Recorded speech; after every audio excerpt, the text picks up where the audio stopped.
திருப்பூர் பின்னலாடை துறை தனது வளர்ச்சியை தக்க வைத்துக் கொள்ள தற்பொழுது AI தொழில்நுட்பத்திற்கு மாறி வருகிறது. அடுத்த 5 ஆண்டுகளில் பின்னலாடை துறையை ஆக்கிரமிக்க போகும் AI தொழில்நுட்பம் குறித்து விவரிக்கின்றது இந்த செய்தி தொகுப்பு.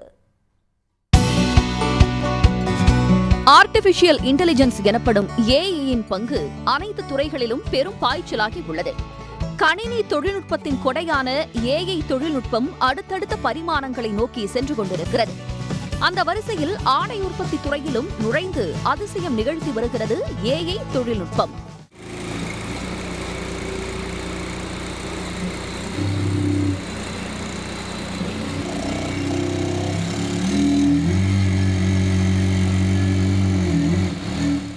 இந்தியாவிலேயே முதல் முறையாக AI தொழில்நுட்பத்தில் இயங்கும் தையல் இயந்திரம் திருப்பூரில் அறிமுகம் செய்யப்பட்டுள்ளது. இது உற்பத்தி நேரத்தை மிச்சப்படுத்துவதாகவும் தரமான ஆடைகளை வழங்குவதாக தெரிவிக்கின்றனர் ஆடை உற்பத்தியாளர்கள்.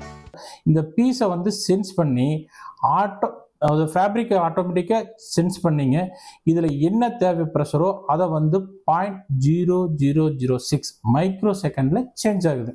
ஸோ அதுக்கடுத்து பார்த்தீங்கன்னா சேஞ்ச் ஆனதுன்னா அது இழுக்கிறதுக்கு இழுவைக்கு ஸ்மார்ட் ட்ரைனோ ஃபீடிங் டிவைஸ் அப்படின்னு ஒரு டிவைஸ் கொடுத்துருக்கோம். அது என்ன பண்ணுன்னா இது என்ன தேவை இழுவையோ அதை இழுத்து கொடுக்கும். ஸோ நீங்கள் இதனால் எந்த விதமான கார்மெண்ட் தைக்கலாம். லைக் தின் ஃபேப்ரிக், லோ GSM 100 GSM இருக்க ஃபேப்ரிக் தைச்சு உடனே பார்த்தீங்கன்னா ஒரு 5 லேயர் உள்ள ஹெவி வந்துச்சுன்னா ஆட்டோமேட்டிக்காக தைக்குங்க. சிறிய எண்ணிக்கையிலான ஆடை ஆர்டர்களை விரைவாக முடிக்க வேண்டிய தேவை இன்று ஆடை துறையில் ஏற்பட்டுள்ளது.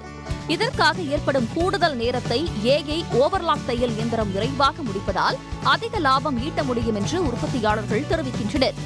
இந்த AI தையல் இயந்திரத்தால் உற்பத்தி அதிகரிக்குமே தவிர வேலை வாய்ப்பு பறிபோகாது என்றும் அவர்கள் கூறுகின்றனர். ஏஐல என்ன அப்படின்னாக்கா ஒரு ப்ரிசிஷன் மிஷின் லேர்னிங், அந்த சாஃப்ட்வேர் நம்ம என்ன இயந்திரத்தை யூஸ் பண்ணுறோமோ அதை அதோடைய டேட்டா ப்ரிசிஷனாக லேர்ன் பண்ணி அதை ஆட்டோமேட்டிக்காக அதே கரெக்ட் பண்ணிக்கும் அட்ஜஸ்ட்மெண்ட்ஸ்லாம். அதாவது முன்னால் மனித மேனுவலாக பண்ணிகிட்டு இருந்தது அந்த சாஃப்ட்வேர் அதையே கரெக்ட் பண்ணிக்கும். அதனால் என்ன ஆகுதுனாக்கா ப்ராடக்ட் தரம் உயர்ந்து வரும். மேனுவல் எரர் எங்கேயுமே இல்லாத ப்ராடக்ட் தரம் உயர்ந்து நிற்கும். காலத்திற்கு ஏற்றவாறு நிகழும் மாற்றத்தை ஏற்றுக்கொண்ட திருப்பூருக்கு இந்த AI தொழில்நுட்பம் கை கொடுக்குமா என்பதை பொறுத்திருந்துதான் பார்க்க வேண்டும். சன் செய்திகளுக்காக திருப்பூர் செய்தியாளர் ராமசாமி.